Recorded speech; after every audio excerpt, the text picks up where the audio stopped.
Hello, and welcome to the 7th episode of the RoundHouse Live. I'm joined tonight by Alex Fox, Garrett Zatlin, and Jarrett Felix. We're going to discuss everything that went down this past weekend from HEPs to stud high schoolers. So, to start off, I'll give our panelists a brief moment to introduce themselves. Alex, you first. It's nice to see everyone again. I hope you don't have another week of classes and then finals. Garrett, you're done with finals. Are you celebrating yet? No, I wish I was celebrating, but no, I'm just chilling out, hanging with my family, and happy that I can have runs that are 2,500 feet lower in elevation, and that was one of them today. So it was a good day. Yeah. And finally, Jarrett, how are you doing tonight? I'm doing pretty well. I got some emails from some fans, and they were saying that our intros are so fat that during the roundhouse, we literally intro around the house. Oh my God. Jarrett Felix is truly one of a kind. That's for sure. That's why we all love him so much, right? Well, tonight, first word, we saw one of the greatest high school 800s in history this past weekend in Virginia, with Andrew Hunter, McGordy, and Lamong all going sub 149. Great finish, but let's focus on Andrew Hunter. He runs 148. What do you guys think the odds are that he breaks Webb's record in the mile and becomes the greatest American high school distance runner of history? Garrett, I'll go to you first. So actually, funny that you actually say this. I actually had a bet with one of my buddies back in Virginia Tech, Baruch Ergeti, originally on the team at Virginia Tech. And he says, oh, he's going to break the record. He's for sure going to get it. And I said, absolutely not. He's not going to break 355. Andrew Hunter will run 355-ish, but he's not going to break it. When we talk about 353, that is such a different level. I mean, that is just so beyond what we can imagine. And he's probably not going to do it in a pro field, or at least not a pro field that's stacked enough to get him to 353. So I just don't see any options where it's happening. I don't see Slagowski or anyone else pushing him that hard. And I, quite frankly, don't know if he can just simply do it. So I'm going to say no, he does not get the record. All right. Obviously, I disagree since I guaranteed he'd get the record. But Jarrett, would you agree with me? Actually, I'm also going to disagree here. I think that Hunter's best event is the 2 mile, and I think that ultimately might even end up being his focus. I mean, they kind of talked about that around cross-country time. So I think that's kind of one of the things that I'm thinking that he might lean towards. 353 is just so fast. I mean, you look at somebody like Garrett Heath, who's kind of like a world-class 1500 5K guy, and his mile PR is around 353. You look at the number of U.S. guys who ran under the 353-43 record right now, last outdoors. This is everyone. It was only Centrowitz from the United States. So it's just a really uniquely fast time. And I don't think that Hunter's going to necessarily want to be in like the top heat at pre. He's definitely not going to want to be in that heat. That's going to be a low 340s race. He's going to be in one of those B sections of the international mile. And to break the record, you got to win that heat. You have to be 353 low, 352 high, just unbelievably fast, near the collegiate record indoors for the mile. I just think it's one of the toughest records for a reason. All right, fair enough. And I'm just going to shoot this right back to you, Jarrett, real quick. Did you just call a mile world record at pre this year? I mean, you look at what Suleiman and Kiprop have done, and I mean, I think that they can run in the like low-ish 340s. I mean, I'm not necessarily saying that they'll get the world record, but I wouldn't put it out of reach for Kiprop and Suleiman if they come to pre and face off. All right. Alex Fox, are you going to give me any love with my position on Andrew Hunter? You know what? It's not a question of talent. We talk about how incredibly fast 353 is, and absolutely it is, but Andrew Hunter is an incredibly fast runner. He just ran 148 and he grinded it. It wasn't a speed thing for him until the last maybe 50 meters, I'll say. So this is just a show of his strength and speed. But the thing for me is he's not going to win a race in 3:53. He has to get pulled to that, and I don't see him getting into that race where that's possible. Like we talked about at it'll be very tough for him to get into that right heat where, he can be mid-pack and run 3:53, and I just don't see that happening. That said, I could see him racing with Slagowski maybe at Brooks PR, and seeing that showdown would be very exciting, and I think that will really legitimize Hunter's place in history as a top 5 runner. And if he were to get the record, there's no question in my mind that he's the greatest of all time as far as American high schoolers. But unfortunately, the circumstances aren't in his favor. I think he is training for it. I think he wants that record. That's why he's running 1:48. I think that's an indication that he's doing a little more speed work. But it's just not in the cards for me. Maybe if there was another pro mile, but they're going to be focusing on the 15 given its Olympic year. So unfortunately, it's a no from me too. All right, that's tough to argue with, I guess. I like the kid. I think he's got a huge upside. Moving on, other big event this weekend was the HEPS Championships. And after seeing 3 Ivy League runners qualify for the mile indoors, we saw a great 1500 this weekend. I mean, you had guys closing anywhere from 52.0 to 53.4, I think was the slowest last lap in the field. Just an unbelievable finish. So with that in mind, how many guys do you think the Ivy League is going to send to NCAAs in the 1500 this summer, Jarrett? Well, I think this is a tough question. You look indoors, they sent a lot of guys. But outdoors last spring, they didn't send any, if memory serves. And I think that the Ivy League is really deep this year. I really like not even some of the bigger names, somebody like Garrett O'Toole, who I feel like's had a really good season, kind of like a breakout year at the collegiate level. Obviously, he was really good in high school. But I'm a little nervous because of how stacked this region is. I think Mississippi is in this region. I'm filled with guys who can run really fast in the 15.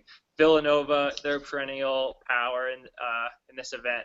Penn State, I think Kidder has he might consider the 1500 this year. He would move up. You have Crease also. Georgetown, they had all those sub 4 milers indoors. Virginia is another team. They have, the reigning NCAA champion. So I'm kind of nervous about how many spots are going to even be available for the Ivy League. If I have to guess, I'm going to say 2. I think Awad is one of them, and the Ivy League champion from Yale, whose name is escaping me right now. I think those are the 2. But after that, I don't see anybody else getting it. All right, that was James Randon, by the way, taking the win this past weekend. Garrett, what do you have? So, quite honestly, you look at the 1500, really stacked. Cornell's got some great guys, Columbia and James Randon, Tommy Awad, but when you look at it, it's tough. The 1500 has not been, a mess-around field, or, not a field you can take lightly this year. I think Tommy Awad, if he wanted to pursue it, could he get it? Yeah, I think so, but I don't think he's going to run it. I think he's going to run the 5K. He looked extremely smooth at HEPS, and, despite the fall, he's ranked 11th in the nation right now, while he's also ranked 63rd or 66th, something like that in the 1500. I like his chances better at the 5K, so I'm taking him out of the equation, the 1500. The only person that I really think has a legitimate lockdown shot is James Randon, who has run 3:40 and has been doing, outstanding in races where he can take it, hard. He can finish well. He's becoming one of the best tactical 1500 runners in the nation. I really like him to get it, so I'm only going to say him, though, despite a lot of great other talent in the HEPS League. All right, Alex, we know you love the HEPS. What do you have? Yeah, I mean, maybe I'm a little biased because I'm the HEPS representative right now, but I don't think you guys really understand what this conference has done in the 1500 this year. Out of the 48 qualifiers right now, 9 of them come from HEPS. That's a ridiculous number. 2 of them are top 10 in the region. And somebody who we really haven't talked about tonight is James Gowans. This is a guy who went to NCAAs and then made finals and was one spot off All-American. How is he not going to NCAAs outdoors? And then we have James Randon. He's shown he can win races that are slow and he can get through rounds. He closed in 52 to win the HEPS title. And he's run 340, which is 5th fastest in the region. And then we have Tommy Awad, who, I think is going 15, but, we'll get to that later. And so that's 3 guys for me. The 4th for me is sort of a wild card. He's from Princeton, and it's not Garrett O'Toole. Although I think Garrett O'Toole is really rounding into form. I don't know if it's this year yet. But 22nd in the region is Noah Kapula. I'm sorry if I'm saying that name wrong. But he's run 342, and he was also in the 800 at HEPS, and he was 3rd or 4th. Yeah, he's 4th behind Sawyer. So he's really got that speed, too. So I think this conference really taught these guys how to race. I think they're really going to come out. I think a lot of the guys ahead of them, like, Knight and Kidder, aren't going to go into the 1500 necessarily. So I really, really like what's coming out of my conference, and I look for 4 guys to be at NCAAs. All right, bold predictions from Alex Fox, and maybe a touch biased, but yeah, I don't think you can argue with the talent coming out of there right now. Next up, we're going to move on to the Take Your Pick section. So first up, we've got the Pac-12. Loaded 1,500. If you look at the names, you've got Yorks, you've got Haney, McGordy's run a pretty quick one this year, Prockel, Fisher. And then you've got the 5K, which is absolutely stacked. You got 17 guys under 14 minutes, led by Sean McGordy's 13:24. Edward Cheserek isn't even ranked in the top 6 in the conference right now. So my question to you, Garrett, is which event is more stacked in the Pac-12, 1,500 or 5K?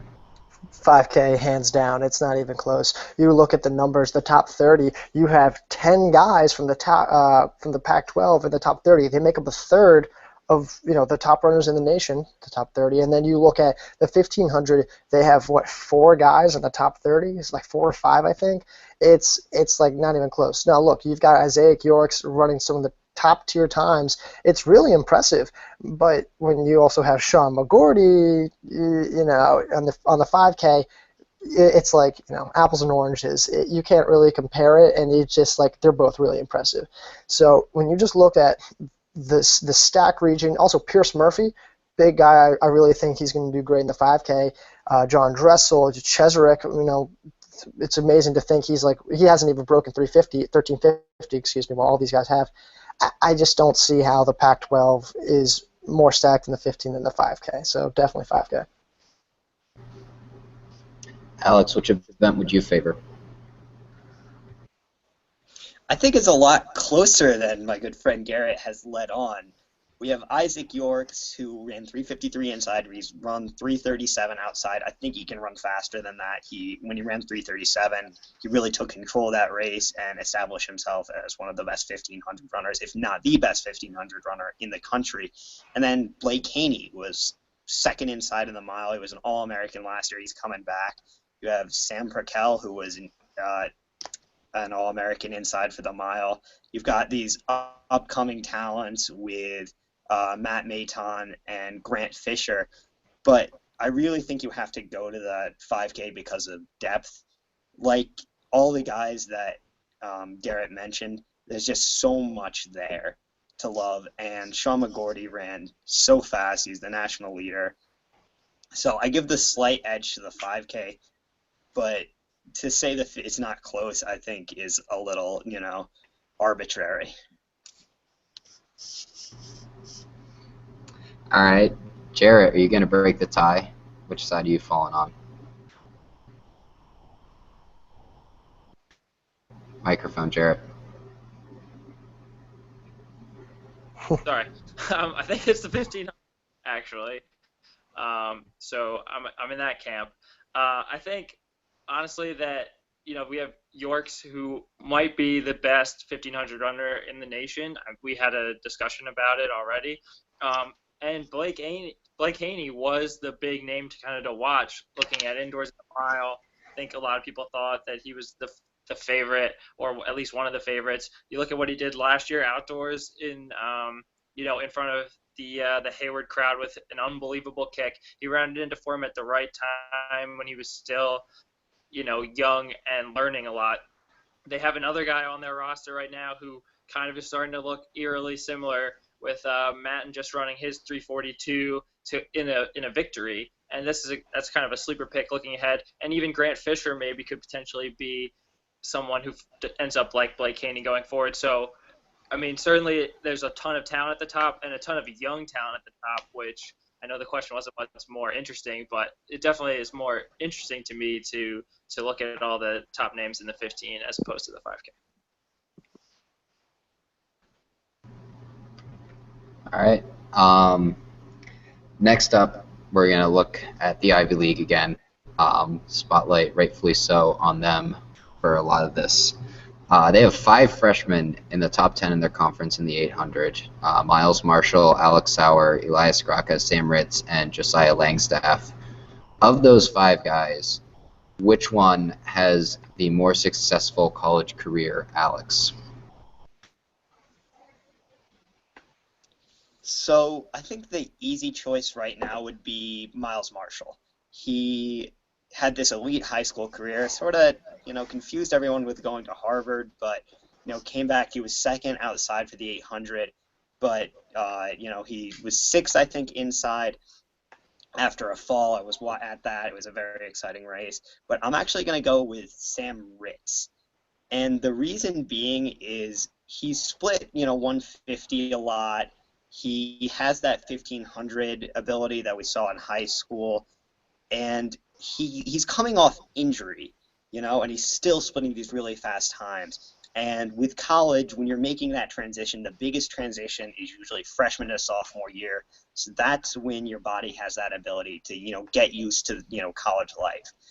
And we already saw Sam Ritz really recover. So he hasn't had a huge breakout, but the potential is really right there. And I think he's got some really great training partners. You got Rob Napoleano for another year, of course, his classmate, Alex Sawyer. So I really like what Ritz can do, both, with times. I think he can get really fast in both the 800 and the 15. I think he'll do very well in the conference. And this is a guy to look at for the national level in a couple years. All right, yeah, you make a great point with training partners. Columbia has 3 of those freshmen, so 4x8 wheel at Penn Relays in the near future, possibly. Garrett, who are you taking for the best potential? It's a tough conversation. We talk about what we see right now and compared to potential. Yeah, I think potential-wise you have, Ritz. But right now, at this moment, from what we've seen, Miles Marshall looks awfully good. He's been consistently running great 800s. He's 148.2 right now. He's one of the, I think he's a top. He's the second best in the Ivy League overall, only behind Ned Willig. He's the only guy besides Ned to break 149. And then you look at his other stuff. He's run 47 point in the 400. He's run 101 in the 500. His 1500's 401. He's got a decent bit of range. So I do like Miles Marshall right now. There's not really any indication that says he's going to slow down. He's been consistent. He's run against the top tier competition. There's not a lot to say that that he's not the best and that he can't stay the best. So I'm going to go with Marshall. But I will say I do like Ritz's range, and I do like his possibility of coming back from injury strong. So. All right. Jarrett, do you have a third name for us? Are you going to side with one of your fellow colleagues? I'm actually going to go in a different direction. I'm going to go with Alex Sauer, also from Columbia. I think that Ritz is a good choice. I mean, you look at his talent and his potential. He's somebody that beat John Lewis, the national outdoor champion in the 800, in Lewis's event, the 800. But I like what Sauer's done in terms of consistent year-over-year improvement. You look at when he was a junior in high school, he was running around 154, maybe 152 high on a relay. Then came back his senior year, was right around 150 split, like 150.0, 149 high for Pennsbury's 4x8. Really kind of like a natural 800-meter runner. And now coming to the next level, continuing to take steps forward, breaking 150 in this most recent final, running an excellent leg on their 4x8 at Penn Relays. That was kind of one of the surprise teams. And I think Columbia is kind of like a good place for this middle distance, especially for around that 800 distance. They've had some really good relays in that distance before in the past, and I think Caleb kind of already alluded to their 4x8 future potential at the Penn Relays. We might see them holding up a Championship of America wheel one day soon. All right, good stuff as always from the man himself, Jared Felix. Next and final, take your pick. Which event will Tommy Awad choose to run at Nationals, 1500 or the 5K, and where will he finish in that event? I'll go to Garrett first. So, like I'd already said, I'm pretty convinced that he's going to go 5K. Again, he was like 60-30, 66 currently in the nation, the 5K. I'm sorry, 1500, excuse me, in the 1500. And then he's like 11th in the 5K. And we saw what he did at Heps. He looks incredibly comfortable. He, was at one point joking, or I think talking to Rainero of Cornell, briefly, during the 5K with 4 laps to go. I think he is just naturally a longer distance guy. Obviously, he can do both. We saw him All-American in the 1500. But he was also running the 5K last season, had an unfortunate DNF, I think, during that race. But that's where he's, had championship experiences outdoors. He right now shows that, he can run a fast 5K, and he's only run 3:44 for the 1500 so far. So maybe that's just where his training's heading, and I like the 5K for him. All right, let's go to Alex next, since he's our resident HEPS expert. What is Tommy Awad going to choose? So I would agree that he is more suited for the 5K. He's run, 13:33, I believe. Incredible time. I'd love to see him in a 5K at Nationals with the likes of McGordy, with Murphy, with Knight, because I think that's a big group that could run very fast. But look at the depth in the 5K versus the 1500. We saw what Tommy Awad can do in a mile 1500 inside. He was third, and I don't think it would make sense for him to go away where he's been successful. He ran 3:57. We know he has the strength to get through rounds with those 5K races.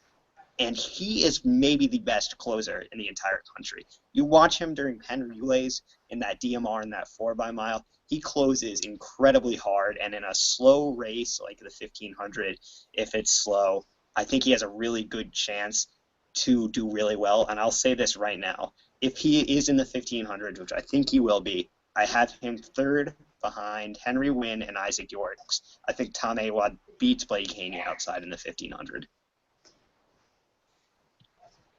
All right, bold stuff from Alex Fox. Jarrett, which way are you going to lean?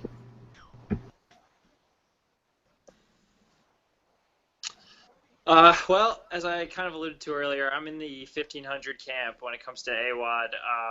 I think that his tactics have been kind of up and down in these races. He's had some inconsistencies. I think that he's definitely gotten better as he's gotten older and gotten more experienced. We saw that indoors in the mile. But I think that his kick is really strong, as Fox mentioned, and I think that the key is going to be getting in a position where he can use it. In the 4x mile at Penn Relays, when he won, it almost looked like they were out of it. And then he kind of came flying in out of nowhere to take the victory. And, in a 5K, if you're not careful, especially in a race that people are probably going to be worried about, Chesrick, even if, Chesrick doesn't have the most terrific regional races, people are still going to be afraid of his kick, and they might be trying to push the pace early. It might be a faster race, and you have to be in a position to use your kick. The 1500 almost always is slow. I don't see anybody taking it out in anything crazy fast. He's got the strength to get through the rounds. He's got some experience from that after the indoor mile that he placed very well in. That was his best NCAA finish. I think good fit for the 1500. All right, good stuff as always. And one important thing to keep in mind is PR is 340. Even though he's only run 344 this year, definitely has the potential there. Moving on, move on to a new segment called Odds Maker. So I'm just going to ask you guys to give me your odds on the event I give you, and then a brief explanation. So we're going to go right back to Jared, actually. What are the odds Michael Slugowski takes down Andrew Hunter in a mile? So we talked earlier about Hunter and 353 or not 53, and I'm going to go with a 2% chance that Slugowski takes down Hunter. I think that we've kind of forgotten a little bit how good Hunter is. I mean, to some degree. Obviously, we're still talking about the 148 and just how fast he is, but Slugowski came along. He ran 359. He's run 48 with the standing start in the 400, which is crazy. Looks so smooth, looks so fast. But Hunter, for a couple years now, he's been unchallenged by high school competition for so long that he's been running in these other big races. He ran down Jack Salisbury at Penn Relays from almost 10 seconds back. This is one of the best milers in the country. He ran 3:57 indoors for the mile. He ran 7:59 indoors for the 3K. So he's got a lot of strength, and certainly people could say Slugowski has more speed. But if you look at it, Hunter outkicked Grant Fisher in two of the biggest stages of the year last year at Brooks PR and at Junior Nationals. So those were two of the biggest moments, and Hunter proved that his kick was good enough to win. He's got 148 speed still. Which is, reasonably on par with what Slugowski's done, even though I think he can run faster. So I think Hunter, he's got the strength and he's got the kick from these other big races. And ultimately, I think that he wins barring something pretty unexpected. All right, so a little harsh from Jarrett. Doesn't like Slugowski's odds. Garrett, are you any friendlier? A little bit. I have him on a 1 in 10 chance of beating Hunter, mainly because of speed. But let's be real here. Hunter's not stupid. If he brings it out fast enough, he can pretty much, have the idea that he's going to take out the kick of Slugowski. If he leaves it to a tactical race, it's pretty much up in the air at that point. Obviously, yes, Hunter does have speed. We saw the 148. But if he just leaves it up to Slugowski going, in a tactical final kick, it's a terrible move on Hunter's part. That said, I don't think Hunter would do that. I don't think he would leave it to that. There's just no way he would let that go. So I think it would actually be a fast race from the gun with Hunter leaning it all the way. And that's just kind of how I would see it going down. I mean, we can talk about big stages and experience and what he's run this and what he's run that. But the fact of the matter is if you make it a tactical race, where it comes down to 300, 400 to go, you could argue that it's Slugowski's. But I think there's only a 10% chance that happens because Hunter's not stupid and he wouldn't let that happen. So. All right, Alex, what are your odds? I'll give Slugowski a 25% chance. And I think we're really dismissing how good this guy is. He's run 48 and 148 and 359, essentially untested. When he ran 359, he had a rabbit who did a meh job in terrible conditions. He ran 148. Maybe there was a person within the same zip code as him.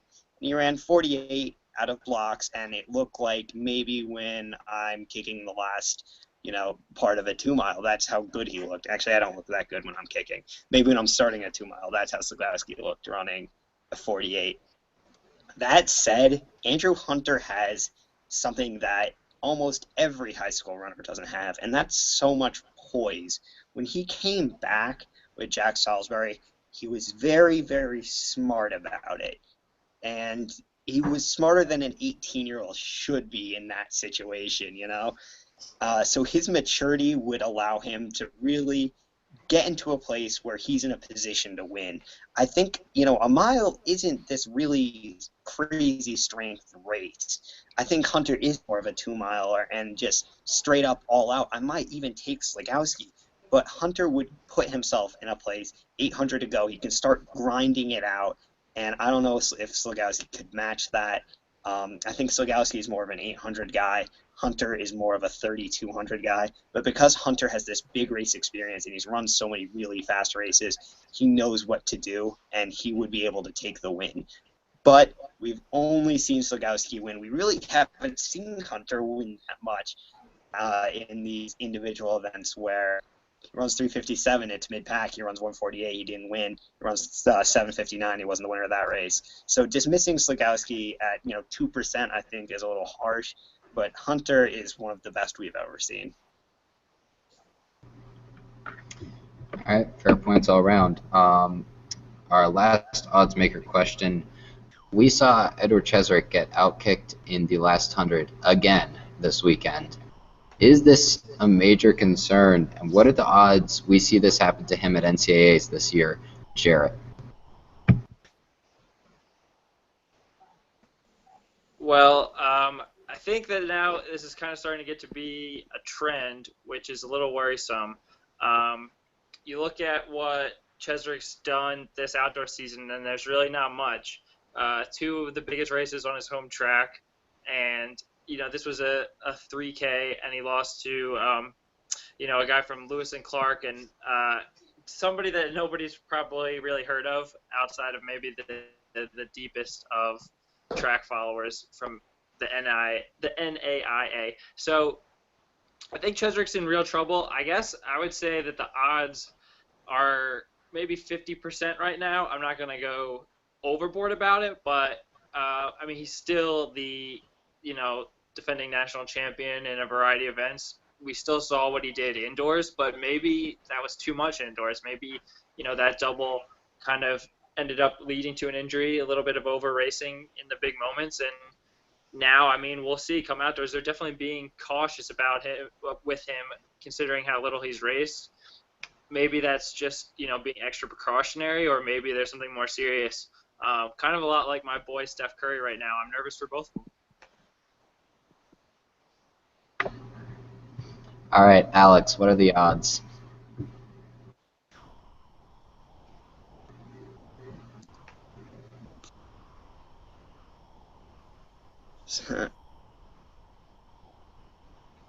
Alex, you're still muted.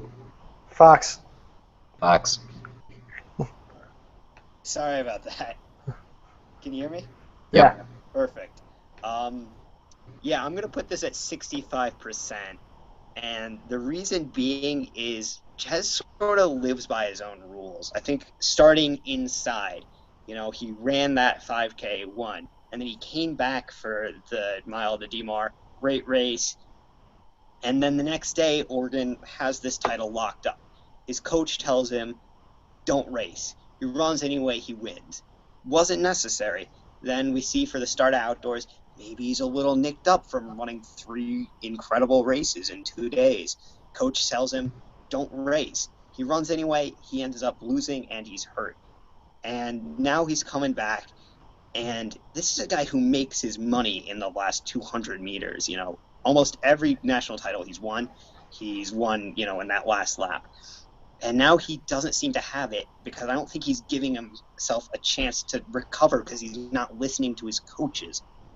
And I don't think he's going to have that, it factor from missing training, missing these races. And you look at the level of talent that he's going to be going up against. It's, 10K, I don't think he can stay with Footsum if Footsum's going to break 28 just because he's missed so much. And then in the 5K, he's going against these guys who are breaking 13:30 with this great kick.